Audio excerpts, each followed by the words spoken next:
civilization! In another world, Our galaxy is in a state of crisis. Captain Quark? The Galactic Rangers are looking for a new recruit. a man with a dream. Actually, I'm a Lombax. Fine, a Lombax with a dream. We want you. Yeah! If you have heart, Then you have what it takes. you don't have what it takes. Wait, God. Next! We'll discover a beautiful friendship. Maybe not beautiful, but definitely attractive. Like a 7. My name's Ratchet. I'll just call you Clank. Now, on the dark side of the universe. In 2 days' time, the Galactic Rangers will be destroyed? Stanley, are you texting? Mommy. Dialing mother. Hello? An unstoppable evil. My brilliant creation! Most of the time. Burn. We'll give them the chance An attack is coming. I must warn the Rangers. I can totally help. to be heroes. No, legends. Wait, even better. Does anyone else feel like we should have shot something by now? Thank you.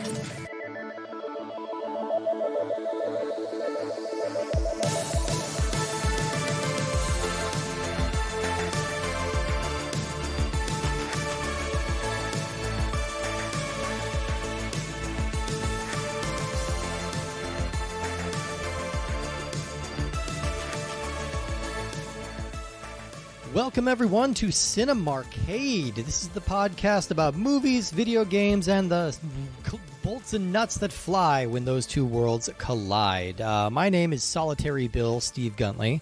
Who's joining me today? Whoever wants to talk. I guess we haven't established a pecking order yet. Yeah. I mean, we have. It's always me last. But you know what? I'm breaking it. It's Justin. Shit. My stomach made noises first, so I felt morally obligated to step in. Well, that's the third co-host. Yeah, no, that's the next one. Or the fourth co-host, excuse me. Because I can count. I'm doing well. I'm doing great. Who else is with us today? I am J-Ban. I am a tiny robot backpack. Oh yes, and I'm really happy about that change for you. Yeah, it's a really nice evolution. Today, you know, we are only 8 episodes into our show so can't far, even count. and already we've reached the point where the show is going to eat itself. Because today we are a podcast that's talking about a game, that's talking about a movie, that's talking about a game. That's because we're talking about Ratchet and Clank, not only the video game that you might know, but the 2016 feature film that you don't know because nobody saw that movie. But yeah, I'm excited to be talking about it. You know, snark aside, I'm a big fan of Ratchet and Clank and have been for decades because I'm very old. And it's really exciting to talk about it because this game, I'm going to spoil this already, this game fucking rules. I love it so much. And the movie also exists, and I'm excited to talk about that too. It exists. It definitely exists. Yeah, I mean, we have kind of a weird backwards nature to this episode, so Well, let's talk a little bit about the original game, because I think that's the place to start. This is a game based on a movie, based on a game, which is a very complicated way to approach this topic. It's also a really interesting way to reboot a series, because Ratchet and Clank started in the early 2000s, and then it... I don't even know if it necessarily petered off, because I feel like there was one that came out in like 2012. Yeah, no, it's been going strong. No, there's a PS5 one, yeah. Yeah, and then they just were like, hey... what if we made a movie based on the first game, but based loosely on that first game? Right. The entire plot is different. The main bad guy's goal, Chairman Drex, is the same. Right. But everything between then and there is different. So in the original game, did they blow up planets? It's kind of, yeah, it's the same thing. Yes. They're like harvesting resources from different planets to use for nefarious schemes. So it's kind of that. Was it mass murder? Because Yes. they were real. They were like... But it's like cartoony mass murder. Yeah. I will also say that I believe this is the game that taught me the word bimbo. What? Because it was either the first one or the second one where you go. There's like an advertisement for one of the planets, and it's like a vacation destination one or something to that effect. It's been a minute, but they talk about it having buxom bimbos, and I remember asking my dad, who very quiet, stoic man, very loudly in the living room with my sister too, who's older than me, what a bimbo was, and that question didn't get answered. Well, did he get like a look on his face, or did he start to laugh, or... He acted like it never happened. So not the first time I asked a question like that, and he was like, "Oh no." I mean, have you since learned? No, do you Oh know? yes, Okay, cool. I learned not long afterwards, because it's like once you learn a word, You're gonna start hearing it everywhere. Yeah. Once you're aware of a word and you don't know the meaning of it, if you hear it again, you chase it. At least I did.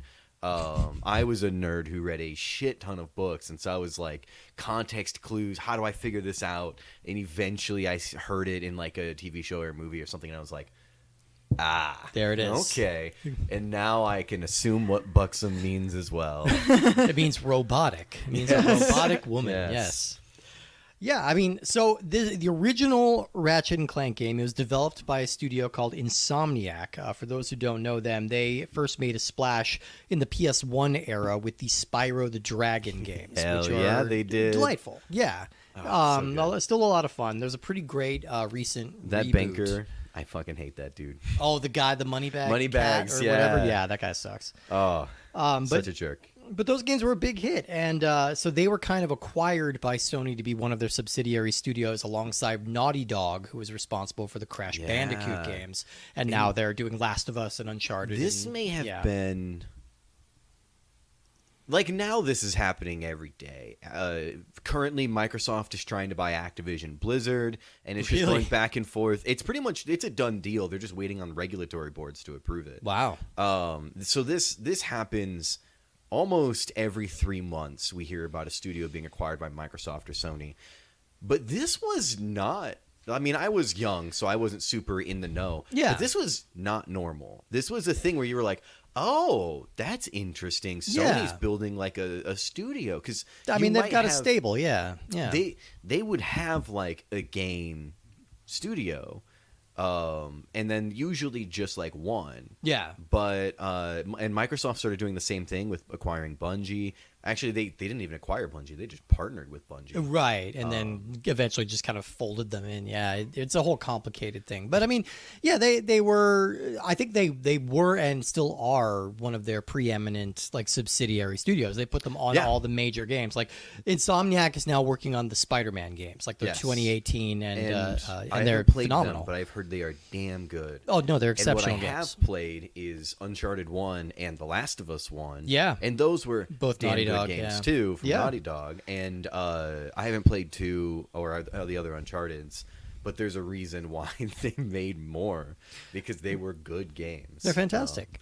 I mean, and also prominently important because while some of them do have multiplayer features, they are entirely intended to be single-player games. Which the I multiplayers miss. are side thoughts of the experience. Exactly, These are games where they intend you to sit down and put 15 to 20 hours into playing the game on your own, just invested in this world that they've created. Absolutely, and they're these immersive, very cinematic games, you know, and so to kind of put this in context for the time, the original game for Ratchet and Clank came out on PS2 in 2002, and I always find this a very fascinating time because studios are trying to figure out who video games are for anymore, you know, because traditionally these were thought of as like kids games. They were marketed to kids, and that's why we had so many Mario-style mascots that kind of represented the brand. You know, Sega had their Sonic the Hedgehog and things like that. And then every company was just trying to do the Sonic and Mario thing for a while. And then we get to the PS2 era, and there are a bunch of studios who are trying to do the same thing. They're trying to do the next great, like, mascot game. This is going to be the new flagship character that represents the entire brand. And none of them quite connected because they're not sure if they're supposed to be making these for kids or if they're supposed to be kind of edgier, like like more grown up sort of mascot characters. So we got characters like Voodoo Vince, who is like a voodoo doll who you could like stabbed himself to do damage to his enemies, or things like Whiplash, where you're playing a weasel that has a rat or like a rabbit strapped to you via chain, and you're trying to escape an animal testing lab. And it's, so it's these things that are kind of edgy and just not really hitting the mark. But I think Ratchet and Clank kind of strode that line pretty well, because it's giving you a bunch of weapons and a bunch of exploration and a bunch of combat that's a little more challenging than just like a simple like walk along hop and bop sort of game. But it is very cartoony in its execution, and it's made in a way that I think it could appeal to gamers of all ages. And I think that was smart. I think that the game was rated T, but I do not believe language or blood. I think it was just like mild. It was like it's because of the guns. It was a soft T. And I mean, these are very silly guns, but they are still guns. And so this was an era where I was young. I was, I think, the perfect age for these games, because I was 7 when this came out. Okay. 7, 8, and so this was an era where parents were reading the ESRB ratings for everything and using that to determine if this was a game that was okay for their kids. And my mom was fine with it being violent, just as long as it wasn't gory, there wasn't, sex or drug references, and the language was pretty clean. Yeah. Actually, at this point, the language had to be very clean, which is why I got to play this game, because I don't think they swear in the entire game. Well, they said bimbo. They did say bimbo. And they said buxom. But that didn't get counted. That wasn't in the thing. It doesn't say that. Sneaks through the blood cracks there. Yeah. And at this point, we might have had like 56K dial-up. Okay. But that's a stretch. We were late on all of this. And so, because I think I probably didn't get Ratchet and Clank until 2003, 2004. Okay. Well, I mean, and this game was a success pretty much right out the gate. So we did start getting annual releases for a while. Like there was a time where we were getting a Ratchet a year. And this to me is, and again, it might just because of my age. This was kind of like the golden age for me, because there was a lot of single player games that came out during this period, and most of them were pretty good. You had Ratchet and Clank. You had, I think, Crash Bandicoot. Wrath of Cortex was coming out. Yeah, around I think this that time. was the PS. That was the non Naughty Dog kind of spin-off that they did. Yeah. Yeah. Crash Nitro Kart was also around this time. Oh yeah, well, and Naughty Mario Kart Dog competitor. Naughty Dog was actually doing the game Jak and Daxter right around this exact same time, which is also it's kind of Jak 2 and 3 were, I loved them like it's as a kind kid. of the same game as Ratchet and Clank in a lot of ways, except just without the guns. But like it's the same kind of deal. But I mean, this was Jak and Daxter didn't have guns. No. Jak 2 and 3 did, and they started to swear in those games. One too. of those is like M-rated. Yeah, it's crazy. Yeah, they get really dark. But and so there was, and it was an era where a game wasn't a double, triple figure $1 million investment to make. Yeah. Nowadays, the AAA games that are getting made are multi-million-dollar endeavors. Oh yeah, they're almost as much as movies. Yeah. Where a team of 15 people could make a video game, as opposed to a team of 82 people at like minimum. Yeah. And that's like nowadays there's a lot of smaller studios. I refer to them as like the A studios, and that's where the good games are right now. Yeah. But back in the day, these were the AAA games, and these were the ones that are like, they're small enough that it hasn't been corporatized yet. Right. You don't have a ton of investor pressure. You have a bunch of creatives in one room making something creative that they're passionate about, they want to enjoy. Yeah. And it showed in so many different games. There was a lot of good stuff that happened. This is when Halo came out a few years later. This is what established video games as like an art form for so many people to enjoy. Absolutely. I mean, The like first Call of Duty came out around this time. Yeah, literally, 2000. 2002, 2003, I think. Yeah, it was right around there. And I mean, those were huge. I mean, this game was a pretty substantial success. It led to a very long running series. And so you know, it was such a big hit critically and commercially, and that there's 16 games to date in the entire series, which is quite a lot. And the success of these games naturally lent themselves to a feature film adaptation, which I think leads us to talking about Ratchet and Clank. Yes. This was released on April 29th, 2016, is directed by Kevin Munro, written by Munro, TJ Fixman, and Jerry Swallow. And it stars James Arnold Taylor, David Kay, Jim Ward, Paul Giamatti, John Goodman, Bella Thorne, Rosario Dawson, and bizarrely, Sylvester Stallone. I think he has. I can't tell if he has as many lines in this as he does as King Shark in the Suicide Squad, or I if he think has the less. murder bot he plays has a lot of lines. Actually, like Okay. he's definitely. A lot of them might have been repeated, but they definitely. You could tell that Stallone was in the movie. And that was the fun thing for this movie, was right off the bat. There's like a minute or two of just of Ratchet doing Ratchet things. Yeah, ratcheting about. Yeah, ratcheting about. He's like the bumbling hero of like, he gets it. He's what every D&D party ends up being. Okay. Of like, he saved the day, but nobody expected it to work. They looked at it and went, "You are a bit of a fuck up." Right? I will say I like this fix of his character in this game, because the big complaint when the first Ratchet and Clank game came out is that Ratchet is not very likable. Like, in the first game, he's kind of abrasive, he's very sarcastic, and he's just sort of like an extreme sports dude. And this one, it's like they make him kind of like a charming loser. You know, mean the hoverboard section? Exactly. What he is he's a space boy with a robot. Yeah. It's a very Space boy with a robot. Anakin or Luke Skywalker. It's definitely a space boy with a robot. Yeah, it's a classic archetype, and I think he suits it well. I mean, I don't really have a fun backstory about the making of this game. Like, as much as you were talking about like the original being a product of like creative minds working passionately, I think this game was more of this movie was more of a decision by committee. It's like, how is that Ratchet and Clank selling? Pretty good. Let's make a movie. Not that great. Okay, let's limit the budget to only $20 million for an animated film, which is pretty light. And even with that light $20 million budget, this one only made $14 million in theaters. It kind of dropped in the middle of April. Nobody noticed it, and it just didn't really make any kind of dent whatsoever. So a lot of the time, if you tell people, even people who like Ratchet and Clank don't really know this movie exists or that it was in theaters. Yeah, but ultimately though, there's surprisingly good stuff in a movie that I think is a little on the weak side. I will say, man. Disagree. Did you like this one? No, I disliked this movie so much. Okay. Like, the characters are charming, but it's just so everything is forgettable. It's like, I feel like this was written by AI before AI was a thing.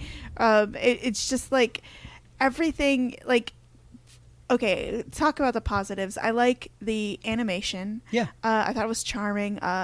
The character design is very charming. I love me a tiny robot that looks like something out of Iron Giant, like a miniature Iron Giant. And he talks like a butler. He talks like a butler.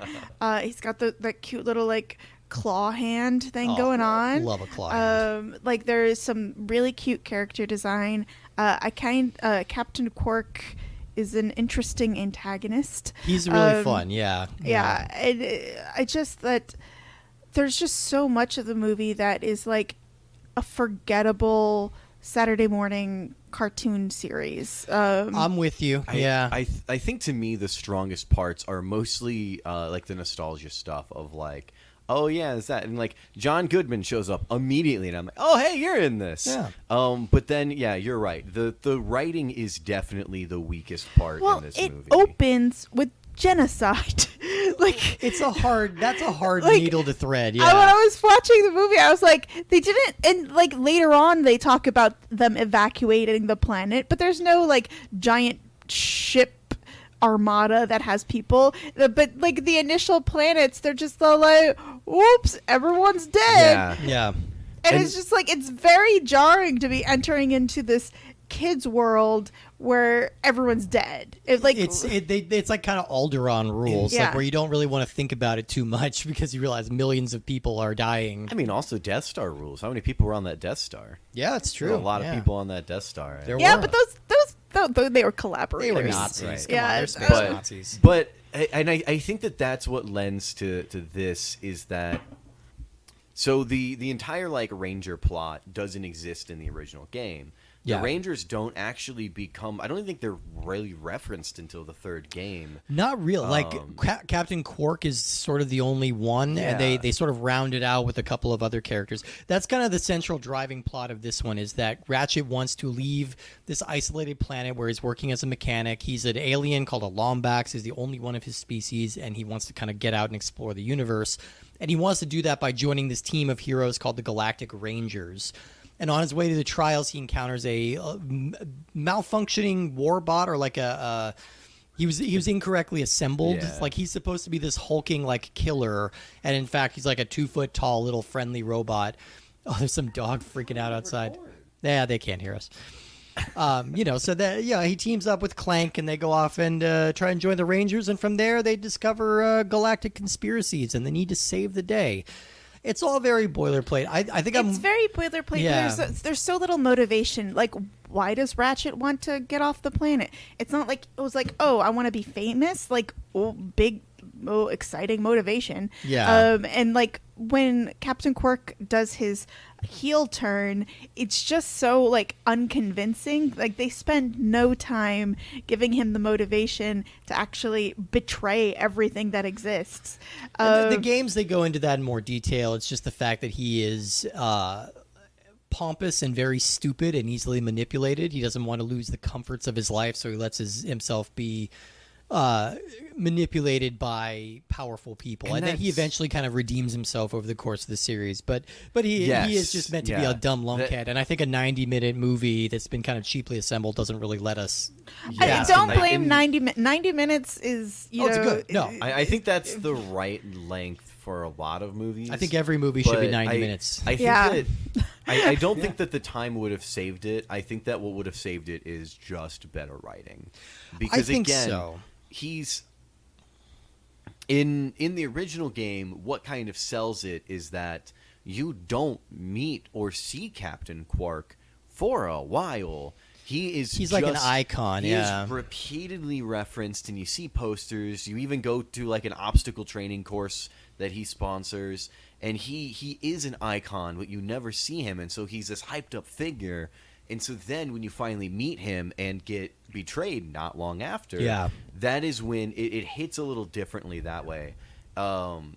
Because you didn't know the guy, you just knew the legend of the guy. Yeah. Whereas here, you meet the guy and you're like, nobody in their right mind would put this man in charge of literally, I wouldn't put them in charge of babysitting a yard. See, it doesn't help that like he's surrounded by teammates who already think he's kind of an idiot, like, and are already sort of rolling their eyes at him, because I think that twist in the game was pretty effective when he turned out to be a villain, because he was this. So it's like if Superman, like before he had met any of the Justice League, it's just this one guy who's perfect and everybody idolizes him. But this time, like, it's clear from the context of this, like, the rest of his team thinks he's an idiot. They don't respect him. Well, and he's not overpowered to the point that everyone understands why he's in charge. It's not like something in, like, The Boys, where you have Homelander being the most exceptional superhero. Ratchet is holding his own with this superhero from day one. Well, and that's the thing. They part of the like small joke of the whole series is that Quark's never like he doesn't have powers. Like he's just a guy in a suit with a big jaw, but everybody calls him a superhero. But like he doesn't actually do anything. He's real good at spinning a story. Yes, and getting maybe not the smartest. He gets enough people to believe that it's true, that the legend percolates and spreads. But in this, it's just very apparent from the outset to everybody around that he sucks. And he still has this like cult hero like reverence, but nothing that is ever touched on in the movie actually lends to that. If anything, it all lends against it.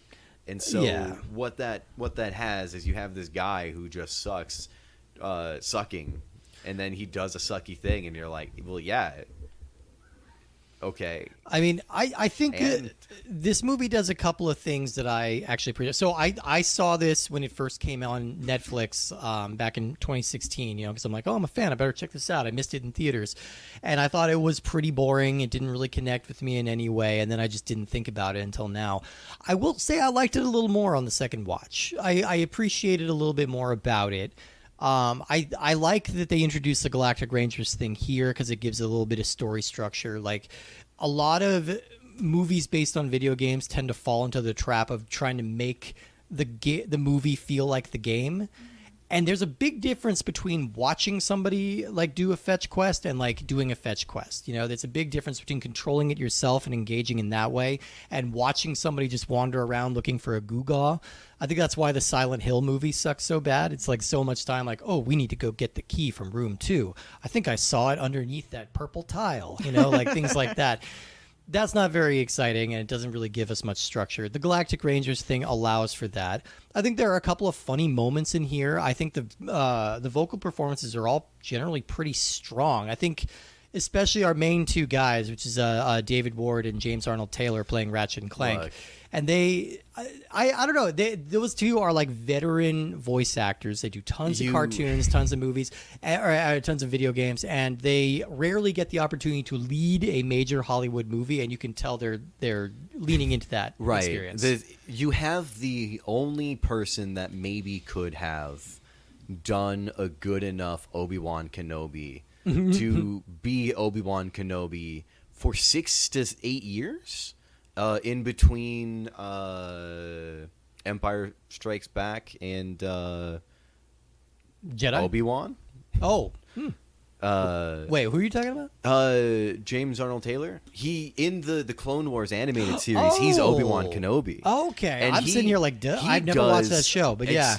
It's a great show. The first season's pretty weak, but once they start getting freedom, they really go places with it. Okay. You just see Anakin do some more crimes. Oh, good. Yeah. You see a few people do some more crimes, but he does a really solid performance of not being Ewan McGregor, but being Obi-Wan Kenobi. So Okay. that it's like, okay, if you compare them directly, you're like, obviously he doesn't have the same voice, but the mannerisms, behavior, you get that feeling. Okay. The Obi-Wan cadence. Yes. Obi-Wan has a certain cadence with the way he talks. Well, hello there. You can tell that he's thinking it through. He's not just Anakining it, which is saying the first thing that comes to mind. But there's so many great voices in this. Paul Giamatti. I love that dude's voice.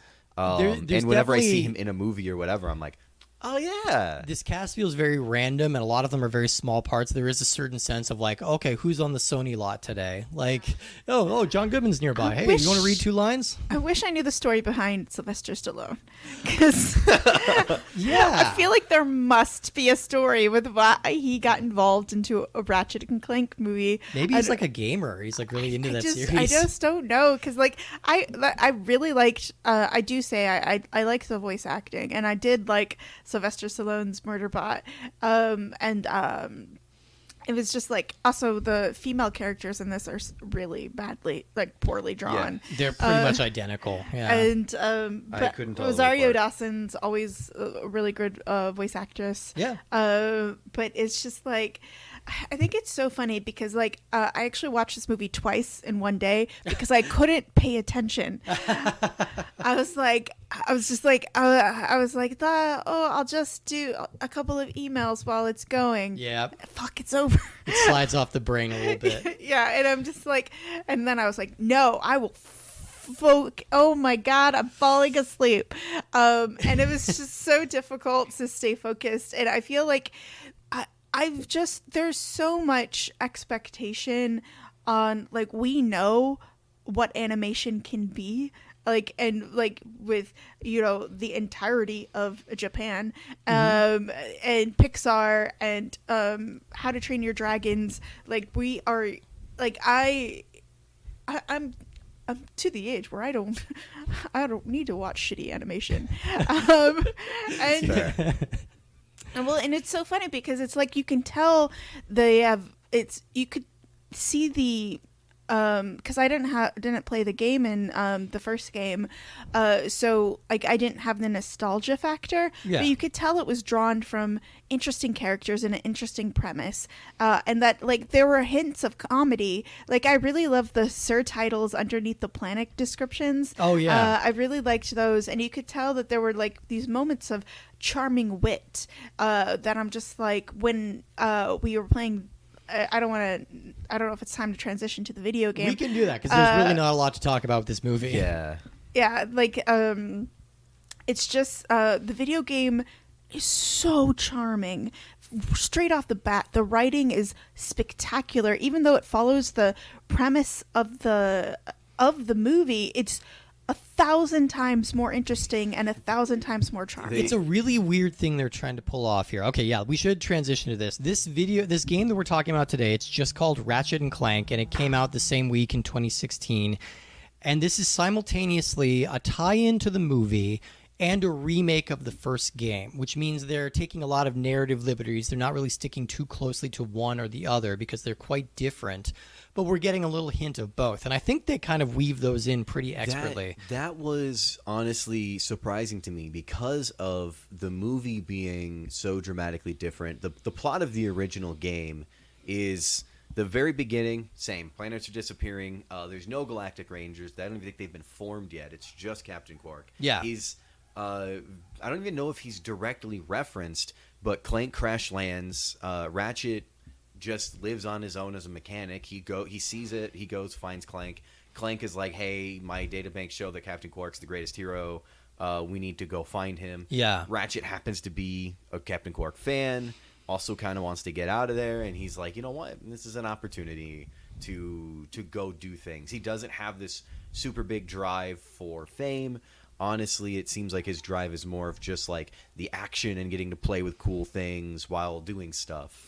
It also he seems gives more in it for the adventure than for the accolades. This is an opportunity I think the movie really missed because with the game, you don't really get a lot of build in the relationship between Ratchet and Clank because Clank is essentially part of your body after a while. Like he sits on your back and he becomes your almost propeller immediately, yeah, and things like that. And so you can't have them split up and bickering, you know. Which the first thing they do in the movie once they join the Rangers is, hey, you're on the science team, you're on the action team, whatever. Yeah. And they start, it's like a thing where they make fun of them for working together later on. Right, they split them up, and like I think the tension, the narrative tension that you can get here is like, oh, these are two guys from different worlds who don't really get along, and they need to learn how to make it a buddy cop thing. Instead, they're just immediately buddies. The good old joke of let's not listen to scientists because you know, scientists are like, what do they know?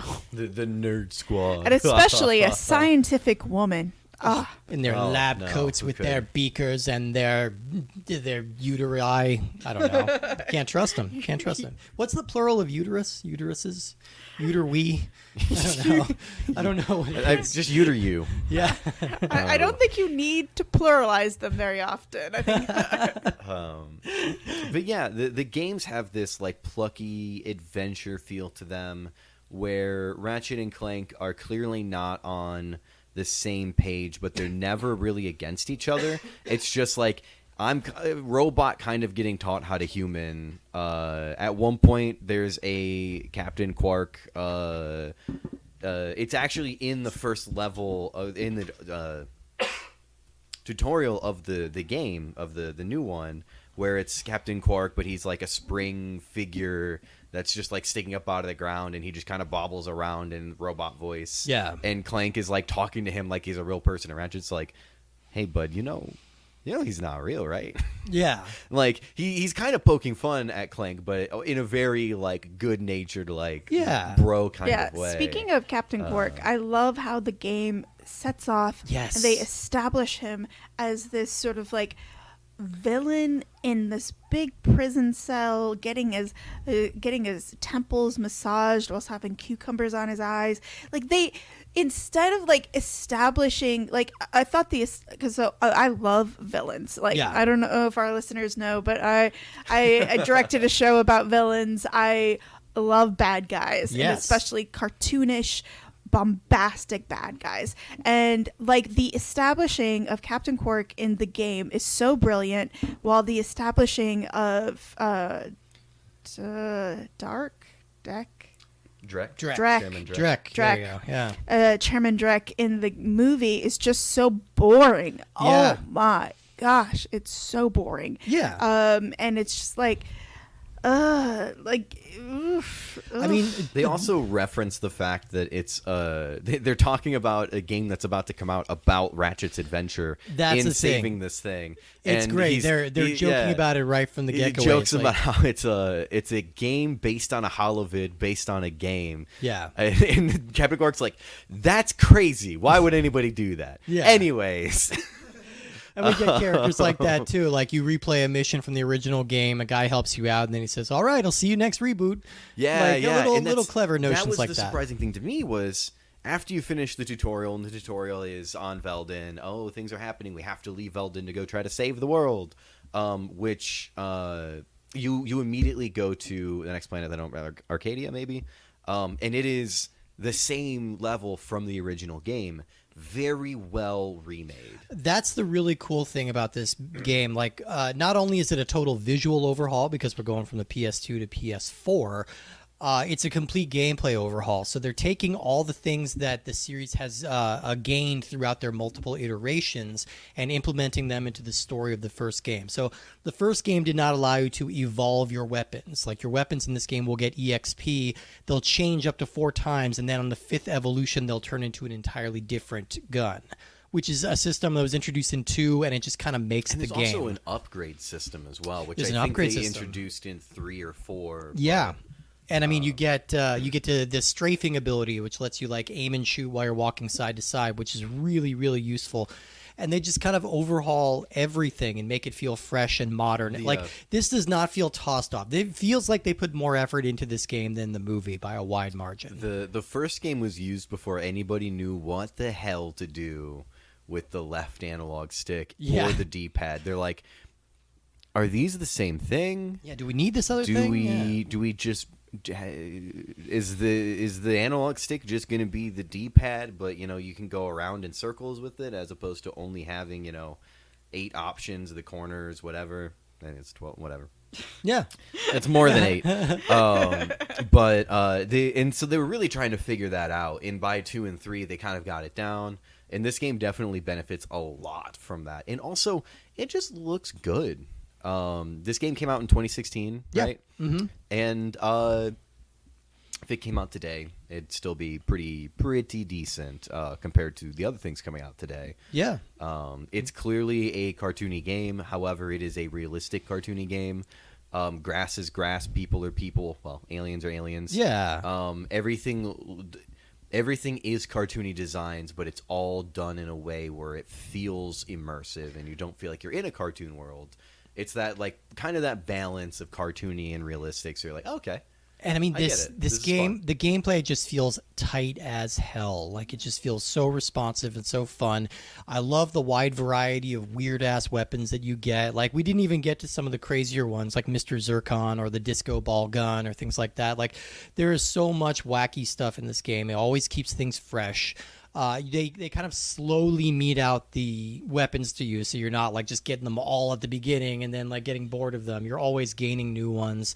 There's tons of stuff to explore, which I always love. There's tons of stuff to interact with, and the cutscenes are just really charming. Some of the cutscenes in this movie are taken straight from, or in the game are taken straight from the movie, and then others are original to this game but done in the style of the movie, and it really kind of draws a disparity of like, all right, yeah, this PS4 game looks much better And then you than also the movie does. You also have some that are inspired by the original game. So like the Holobots, whatever. Yeah. The Holo, I think the Holovids, the things that you get that tell you where to go. For Oh the yeah, next little planets. TV robot things. Little Yeah. TV robots. Those are all pretty well inspired, I think, for the most part, by the original game's sequences as well. No, and like And I said, so- we came to an area on the first planet, and like you've been replaying the original game Yes, lately. yes. And You immediately recognized where you were. You knew that the plumber was at the end of this whole section. I knew the whole map. I was like, all right, well. Also, this game censored the plumber's butt crack, and I'm still upset about that. That is a travesty, and I've never been more sad about gave a him lack of butt crack in my life. A belt and suspenders to keep that butt crack I think from that's view. I think that's an intentional joke. Like, I think that's just a quiet little funny joke where they're giving him so many options to keep his pants up, so we know we're never going to see that butt crack. But man, I'm disappointed. But no, the plumber's a great character. It's always fun to run into him, and like, yeah, it's kind of like a mission structure where you're going world to world and you have different tasks to complete on each world. But it's always engaging. It's just fast and fun, and I was saying off mic, like, I have a hard time believing we're going to play many games on this show that are better than this one, was stemming from a more mediocre movie. Like, the movie isn't even bad. I'm not going to say the movie's bad. I think it's just completely dull. I think it's dull. I don't think Yes. I think it's watchable. Like, if you have kids and you just need to kill 90 minutes, sure, why not? Like, Yeah, if you're talking video game based movies, it's probably middle of the pack. Very firmly a movie. Well, like, and again, just because I do think the characters are really cute. I think the art is really cute. I think it's it's just not something that you should seek out in any way, shape, or form. Like, it's just like you're just wasting time. Yeah. The whole time I was just thinking, like, I could have spent these last 90 minutes playing Ratchet and Clank for PS4. You know, And like, honestly, afterwards, that is what I did, except I started playing the original. Okay. Because I think we kind of mentioned this a little bit. Steve has played all of them. Yes. I stopped playing them after the PlayStation 2. I've never owned a PlayStation 3, 4, or 5. I switched to Xbox after that period, and we had that. And never had the money for both. It was always just one or the other. And so I went back and was playing the original one, and I was like, this game's still pretty good. Yeah. No, it still holds up.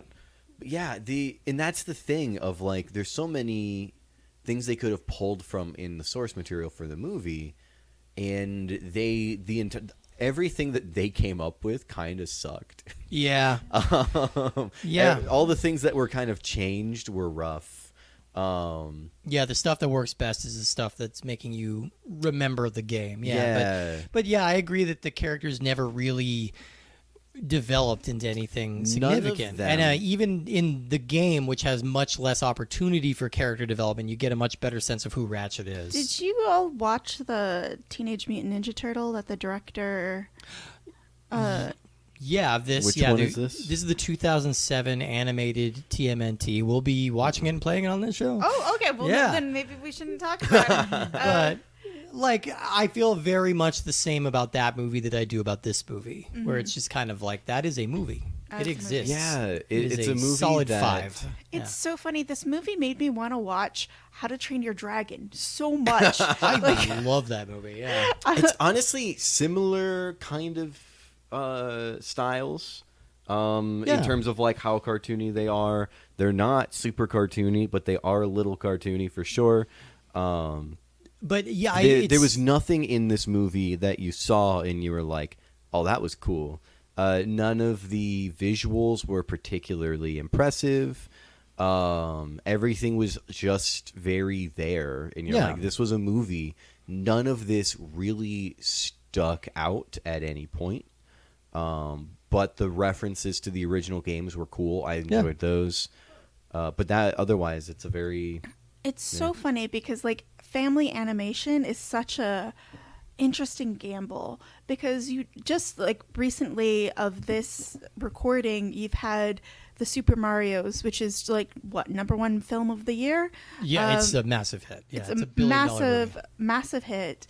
And this sort of like Puss in Boots at Christmas, because maybe because it's post-pandemic, there's a lot less animation out at the moment, and the animation that is hitting is, I have to say, is generally pretty decent quality. Yeah. And they're making mint. Yeah. Like mint. Oh yeah, no, they're rolling They in it. made And 3 this- different Pinocchio movies. I think I read that this year that the Ratchet and Clank came out, Jungle Book came out, Yeah. which was printing money. I think Moana and Coco also came out this year. Like, if you wanted to see the disparity in like animation styles, it's like, yeah, this is a movie that could have looked much better. Yeah, it's a movie that could have looked much better with writing and a plot that could have been better as well. And it just really leaves you there. Right. I get the sense. I feel like this would be maybe more fun as like a streaming series or something, and like maybe age it down, make it aim it for little kids, and give them that. Like I feel like that would be popular. Yeah, age it up and make it more interesting. Sarcastic. Yeah, because I mean, ultimately the general target audience for the original games was teenagers, right? Young adults in that range of like, it's kind of sophomore humor. There's nothing notably inappropriate. And they don't go too hard on the sophomore humor, a little sarcastic too. And they could have done that with this movie. Yeah. But this movie definitely felt like it had the kid gloves on. Yeah. Like, they were just like, oh, the planets are disappearing. Not Yeah. like, millions of people are getting killed across the galaxy. And they say it like that too. It's so weird. It's such an interesting movie to make. Well, I mean, I feel like we may be at the ranking portion of this episode. So let's say what we think about Ratchet and Clank. Do we think this is a good movie, good game, a bad movie, bad game, or somewhere in between? J-Bam, why don't we start with you? I like how we've had to put somewhere in between because I've never been able to go to an extreme on any of them. I don't have problems with extremes. No, I'll go there. I would say it's a mediocre movie because I don't think it's bad. Like, I really don't think it's bad. Yeah. Like, It's a soft bad for me. I just think it's mediocre. And I think it's clearly an excellent game, top-notch game.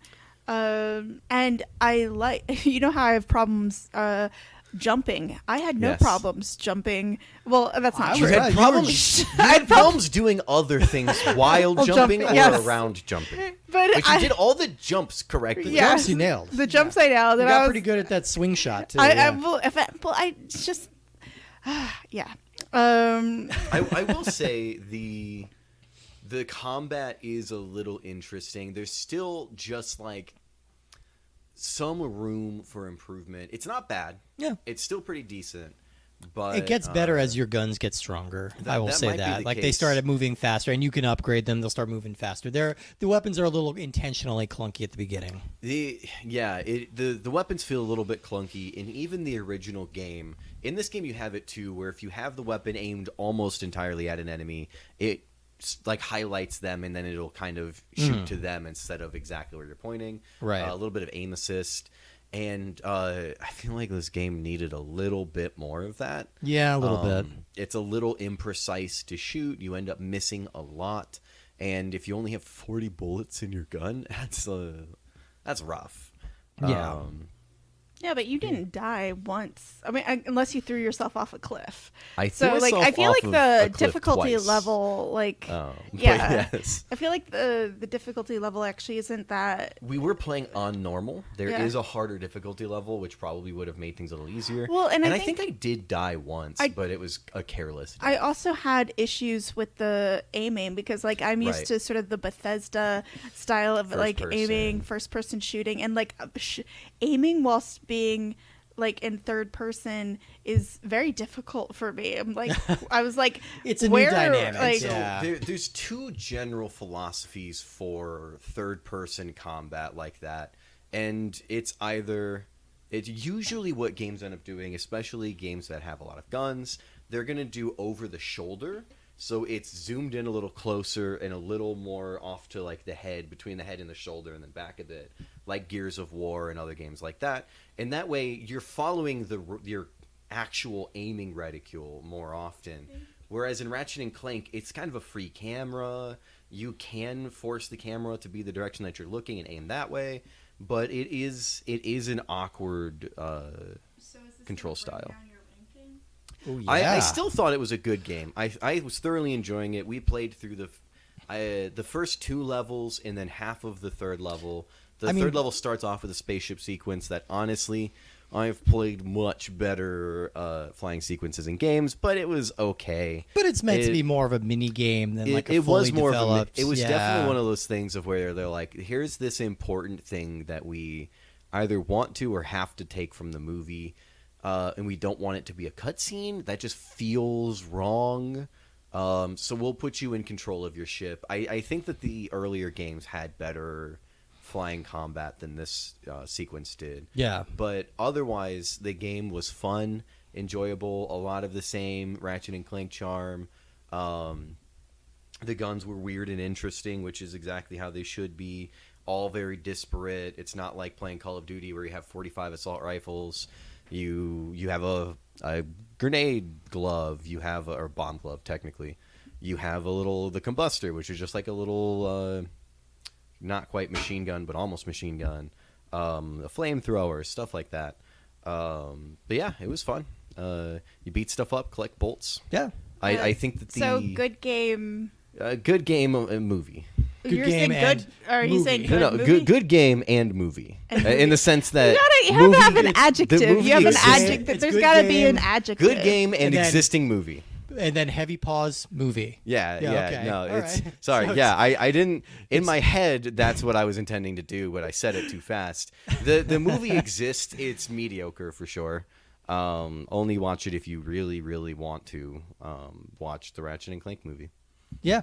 I'm in the same boat. I absolutely love this game. I immediately wanted I we were having a hard time putting it down, which I think is always like I've also never We played were a PlayStation 5. we were having Since- so much fun. I was like, I could take the controller back and we could just play for the next couple of hours. Yeah, It's honestly. such Absolutely. a charming game. Not since Gotcha have we been so gotched by a game. Yeah, and I just mentioned, and I mentioned it before, I maybe have played a PlayStation 4 once. I've never even seen a PlayStation 5 in person other than here.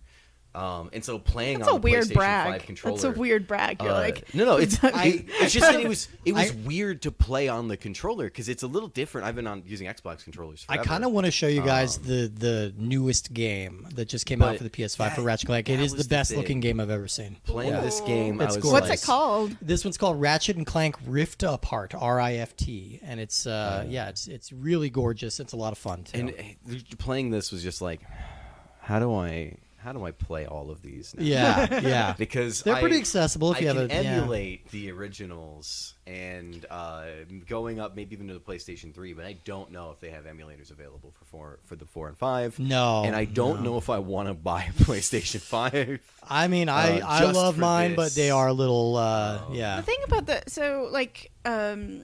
so my flatmate has a PlayStation 4 and he's had it for 10 years? Yeah. And it is still like we're still downloading games. We're like they've got it's such an investment. It's not like the Xbox. Yeah. Because like everyone's got a fucking, excuse my language, red ring of death from their Yep. Xbox at one stage or another. A PS4, PS5 is like it's not going. In my personal opinion, and maybe one day I'll be proved wrong, it's something that'll last you 10 years, as opposed to an Xbox. I've last, actually, yeah. I have an Xbox One, which I use very sparingly. Yeah. And I actually traded in my Xbox 360, still functional for it. Yeah. And then I've had it since 2014. Well, you're luckier So I've had than it for a long most, time. or maybe The- I'm just bitter. No, I've the had my original- 360 broke twice. The Yeah. original chipset design of the Xbox 360 had an overheating issue. Yeah. And they fixed it with the Jasper chipset in the Xbox 360 arcade models, I think, which I had. Okay. And so those ones didn't have the issue. And then it was, I think, a late revision of the arcade models. And then they also made the Pro or whatever, which was just the black one that looked a lot more like an Xbox One. And then the Xbox Ones, to my knowledge, have been reasonably reliable. Yeah, they seem to be.